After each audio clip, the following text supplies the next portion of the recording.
The plan made out of group chat. Ika nga. Finally, here we are going to La Union. And we are all excited na mag-spend ng Holy Week sa La Union. Tanghaling tapat nung sinimulan naming magbiyahe. And kasama ko dyan si Miss Jaja and si Renz Far na siya lang yung marunong mag-drive sa amin. Renentahan lang pala namin yung kotse.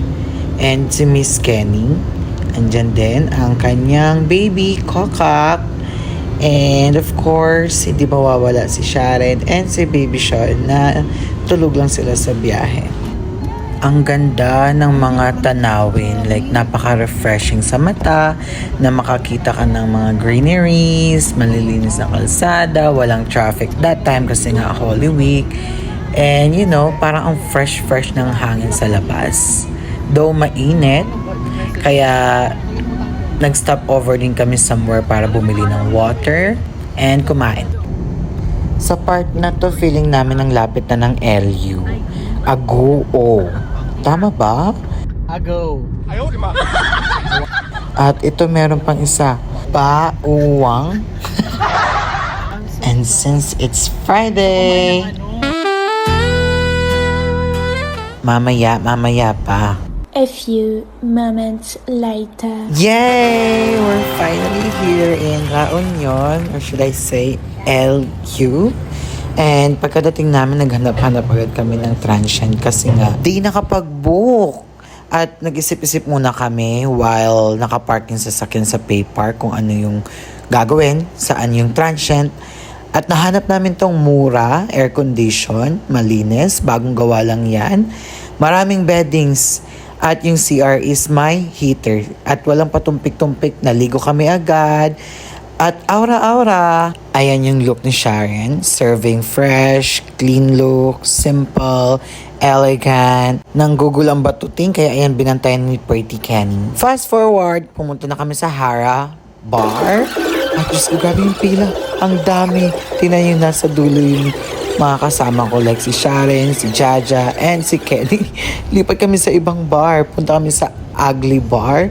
Isa din sa mga sikat dun sa La Union, sa San Juan. Bago makarating, nag-video muna kami ni Jaja.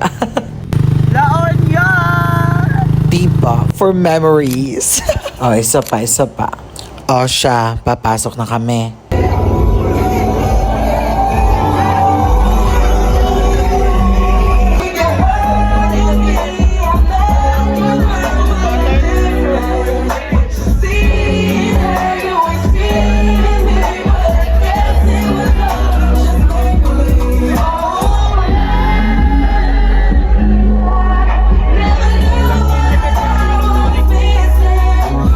Ano yan? Fast forward, bar hopping, malala ang nangyari. Kasi nga, hindi kami makaupo doon. At may nahanap kaming cozy, comfy, and ayun, sinimulan na namin yung tagay. Nakakita din pala kami na empanada sa tabi lang ng bar, and it's so yummy for only 80 pesos. May egg na yon and all that. Isa to sa masasabi kong pinakamasayang Friday night. Especially with Jaja, with Kenny. Enga-enga na kami that time. But we look so great pa rin. Ayan, so video. Kudos to the staff, to the DJ. Every song na piniplay, napakaganda. Every beat, madadamo mo talaga yung happiness. Yung parang nakawala ka sa problems and all. And yes, perfect for barkada, for family, and for couple na rin. Fast forward, lasing na kami. And look what we are doing. Ayan, napaka-confident namin to mingle with strangers na madaanan namin. We're so friendly. And that's a wrap for day 1. Next is day 2. We're on our way to Baluarte Clock Tower.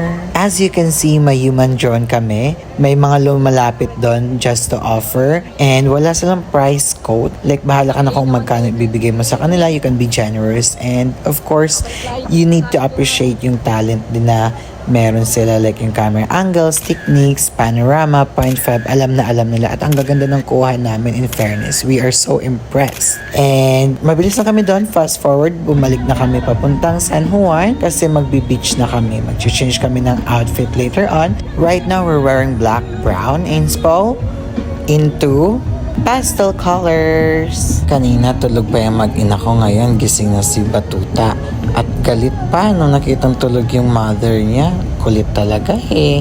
Anyway, di na kami nag-change ng makeup. Kung ano yung kanina, same na rin yung papuntang San Juan Beach. Grabe namang tingin na yan. Ang sama, porket bagong gising. Itong isa, tulog na tulog. Sana all, ang ganda pa rin. Wala pang 1 hour from Baluarte. Andito na kami sa San Juan Beach. And it's time for us to swim. And here we are walking from Flotsam and Jetsam Hostel to mismong may dagat na para makapag-swim na kami. And look at us, family together. And halata namang enjoy si Bibi. And then eventually natakot siya sa hampas ng alon. Nag-enjoy din naman siya. Lalo na sa sand.